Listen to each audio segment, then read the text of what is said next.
How you doing, guys? This is Eric. As you know, that's pretty much this whole channel is about. The whole secret of the internet idea is just racking up the side hustles, So I love a good side hustle. And especially attractive, beyond the ones that can make you a ton of money, are the ones that are just incredibly easy to get into and very well suited at squeezing into whatever availability you have. So, obviously side jobs in general, like going and getting a second job or a part-time job, the reason a lot of us don't do that or haven't done as much in the past is because you can't, it's not that flexible. You know what I mean? You have to either work a certain number of hours a week or only certain times per week. You can't just squeeze it in here and there wherever you have the ability.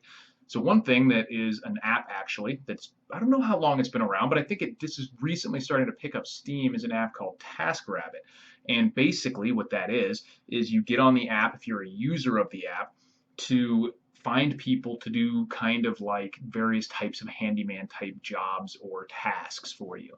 There's different categories. There's people to wait in line. There's people to deliver or move things for you, like TVs or furniture or whatever. There's people to give help with just physically moving things or heavy lifting. There's a category for packing and boxing up stuff when you're about to move. Excuse me. And then there are, to me, what the most appealing categories are is the minor home improvement repairs, like minor repairs and home improvement tasks, and the furniture assembly one, where I think this is really the moneymaker in terms of the kind of the nexus between the money you can make, the ease of doing it, and yet it being difficult or skilled enough that not just any random schmo is in there.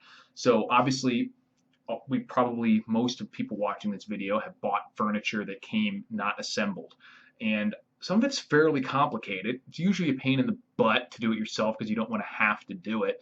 But some people are borderline physically unable to do it or don't have the tools or whatever, and this allows them to find someone to come out and build the furniture for them. So I've been signing up for that one to see how it works and potentially maybe get other people signed up as referrals or whatever. I don't even know if there is a referral bonus for the app, but if it is, link will be in the description. And it has been a pretty decent minor side hustle so far. Like, you go do a couple, there's some of these things take quite a while to do. I just did one IKEA dresser for somebody.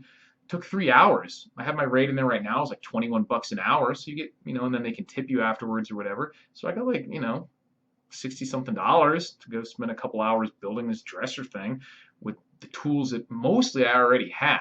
And now this video is about the tools that you need to get, or the few tools that I have for TaskRabbit that have made an enormous difference in how quickly, easy, efficiently, and everything I'm able to build these things. Because another thing is, not only do you want to be able to do it, I mean, obviously you're getting paid per time, so you're not too worried about doing it super, super fast, but to do it the slow way is usually not that much slower necessarily. It's just a pain in the butt for you. You might have to be physically in a different position, sore. It might just be more frustrating, but more importantly, it's also more likely that you'll accidentally damage the item building it the hard way, or something along those lines, which, scratch it, whatever, do it poorly or not do it, do it damage a piece, which that's the one thing you want to avoid. And I'll do another video on tips to avoid that as well. This video is strictly speaking about the few tools. Links will be in description to all of them because they're all, a specific item, and they've all come in huge handy. So obviously you want a basic set of tools. I'm not going to get into all the tools you would want to have. Maybe I'll do that in a later video. But you need a basic set of tools in a bag. But these are some specific ones you want. Honestly, the one thing that I've gotten that makes the biggest difference is a cordless drill. Now, this particular drill is not cheap. I had already had this. We used these at a job I had before. They're fantastic, so I made sure I got one for myself. And the one reason I like this drill in particular for the furniture building, this Milwaukee one, the cordless obviously is a huge benefit. You don't want to be messing with cords and stuff at someone else's house. Is it this setting here on the front where you can set the amount of power. So obviously when the drill spins and it gets to a point where it's resistance, then it'll stop and it'll stop turning. And then you can make it go even harder, all the way to drilling where it's not like throttled at all. And the reason that feature is so good is because a lot of these pieces of furniture are particularly fragile. They'll tell you in the instructions a lot of time not even to use a power drill because of how easy it is to damage them. But on this baby setting, the first one, it's almost impossible to turn something in too tight. So that's a game changer. And it has this light on there that comes on, so if you're under something. So that's it. The Milwaukee Power Drill or any of the other ones with the setting for how powerful it is makes a huge difference. Link will be in the description to all these. Second to that, or alongside that, obviously, is the decent set of bits. These are all falling in there because I just did one today. But just a normal set of bits for the drill that has a general assortment of Phillips head, flathead, a couple Torx bits and whatnot. Vast majority of time on these, Phillips head, flathead. So make sure you have a few different sizes of those because everything uses Phillips and flatheads. You're not really going to come across too many of the Torx bits and stuff. But what you will come across, and what's usually not in these, is a full set of hex head or Allen key sizes. And you want metric and standard. Most of them come in metric. The first one I got, link will be in the description, was this Mulwark. I don't even think it's that particularly high quality, but these are nice and long, and they go up to fairly big sizes, so standard and metric. And so the metric one obviously goes up to really fat, and then even the standard one, you get up to a decent amount of thickness. Those will fit in a normal drill bit, just like your drill. And then I went ahead and picked up later, because I've noticed it on a lot of the furniture that I was building, you end up with some tight spaces. So I picked up a second set. This was even cheaper. Link will be in the description, of just much shorter ones. They don't go quite as big. They don't go nearly as big on the metric, but they go pretty small and they're nice and short. So that's fantastic because that's something that you always come across. So many pieces of furniture are put together with an Allen key. They'll always come with the little one in there, but you're like back and forth. Get the drill bits for it. And those can be used, this is my next item, in a screwdriver that takes all of those bits. So instead of having a full, because remember, you're going to these people's houses. So instead of lugging around everything you own, meaning like, do I need all these different types of Phillips heads and different types of flatheads? Just get the one that has a magnetic hole in it. Use the same bits that you use for your drill. You can put Phillips head, you can put flathead, you can put Allen key, hex head, whatever you have in those kits. You can also have the screwdriver, one screwdriver to take care of it all. The only other screwdriver that I usually bring with me, at least in the stuff that I carry into the house, is a shorty flathead because you don't always have that space. And a lot of those cam locks, you just need to get in there with a shorty. So similar, since we're still on the drill bits, I get the adapters that allows you to use sockets. If you have, like I said, you should have a normal set of tools. A few sockets should be in there.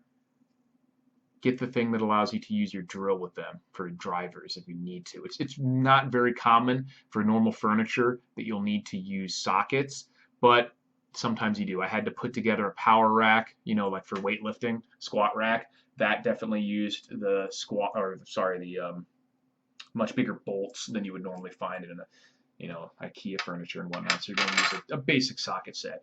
Along with the driver bits is this thing is fantastic, comes in handy a lot, a very low profile ratcheting driver. So just like the screwdriver handle that uses all the different bits, this again will use all the same bits that you have, but it ratchets either direction. You can switch it, and it's super low profile, so you can, sometimes there'll just be a little cutout that the screw is in on the bottom of a bench or something, and you have to get in there and ratchet it back and forth. And you can use all the hex drivers or Allen keys. You can use all the flathead, Phillips head. Super cheap, tiny profile ratcheting. And if you need to, you can put all the bits. You know what I mean? Put a socket on there, whatever you need to. Definitely recommend that. Sticking with the drill bits, these are the drill bits that I have used. Just as important as the low profile one, if you don't want to do it by hand, the right angle drill bit attachment. So you've got there's so often, you come across this so often that there'll be something in the way that a whole drill won't fit in there, or it'll be almost in there, but it's at an angle and you just need to get it like that, but there's the table leg or something in there. You put this on there. Let's see.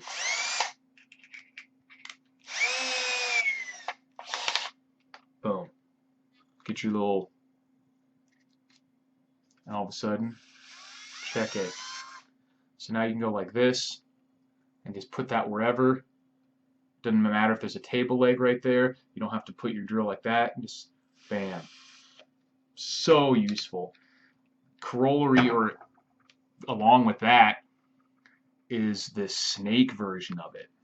So if you need to go somewhere deeper where you can't get the whole drill even in there, same thing this does. This goes in your drill bit and it actually can give you a little more distance and a little bit more flexibility. It's not directly right angle. Now I will say that this thing, you cannot put a lot of torque on it before it starts to bind up, but at the very least it allows you to, you know, do some weird shit if you need to and still spin.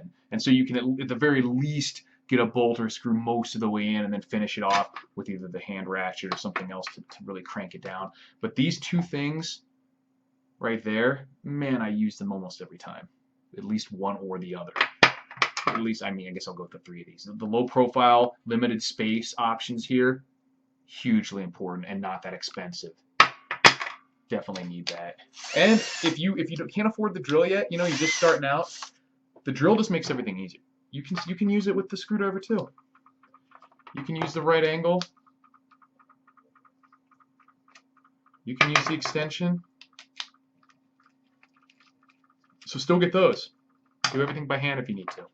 Next up, headlamp. And I prefer not just the typical kind of dorky grill daddy headlamp, but I like the ones that have an entire band of LEDs.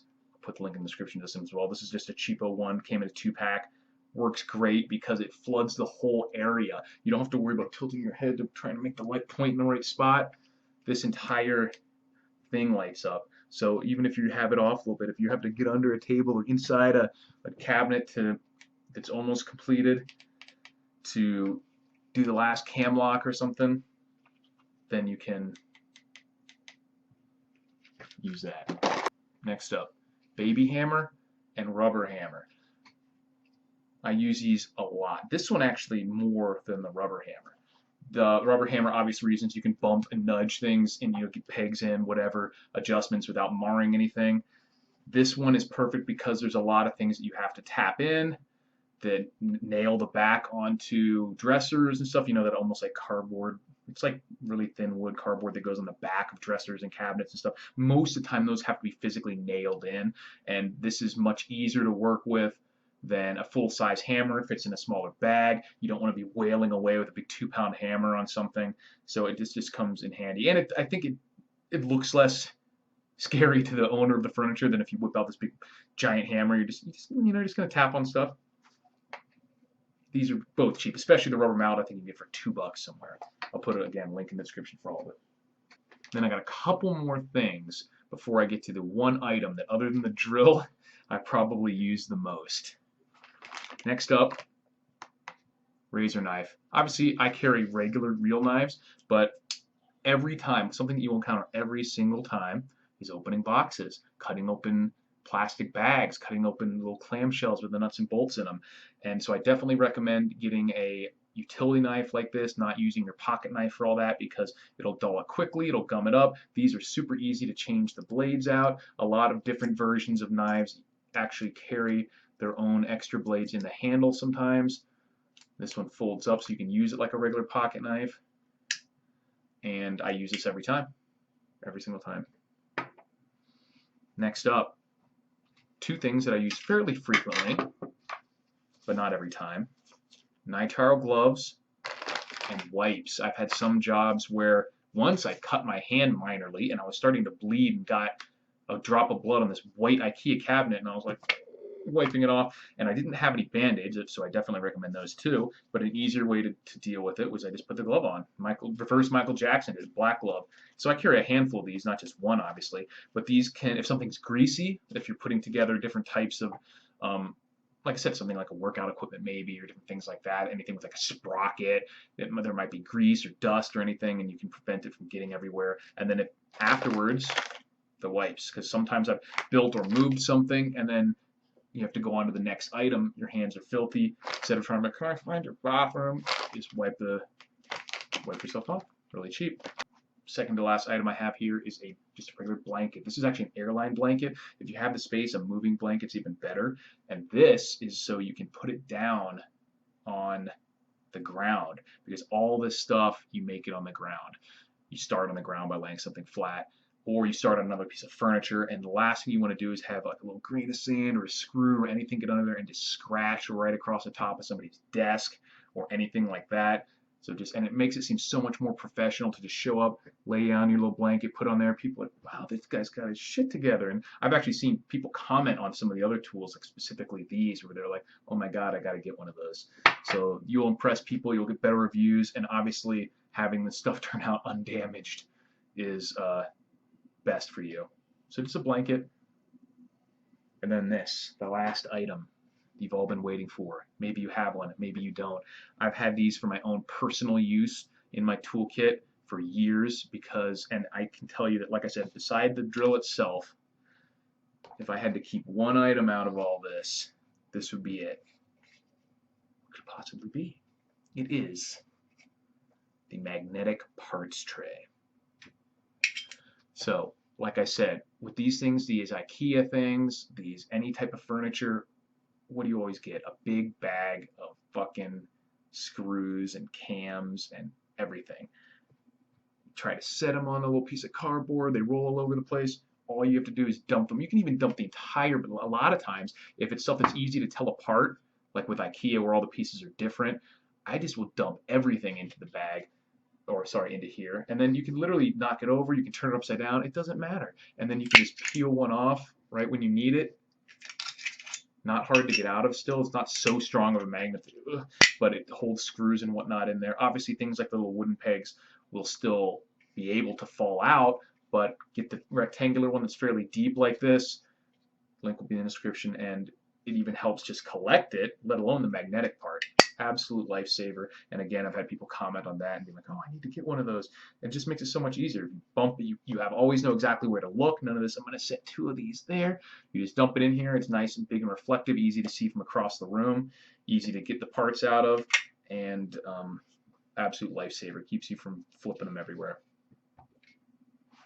And so that is it, guys. Having this basic tools, in addition to, I mean, this is pretty much all the tools, but I do recommend having a few other things like vice grips, a small socket set, some pliers, and a level, and various things, a builder square, a pencil, just stuff like that, random tool set that if you are kind of a handy person, you'll probably have most of that stuff already. But these are the items that I specifically recommend having, that 90% of the time or more, I use just those, really just those. And they've made a huge difference. So check the links in the description to get any or all of these things, which are fantastic just for your own personal toolkit, and just like an absolute game changer for if you're doing Taskrabbit stuff for furniture assembly. Thanks for watching, guys. Let me know what you guys think, and I will talk to you later.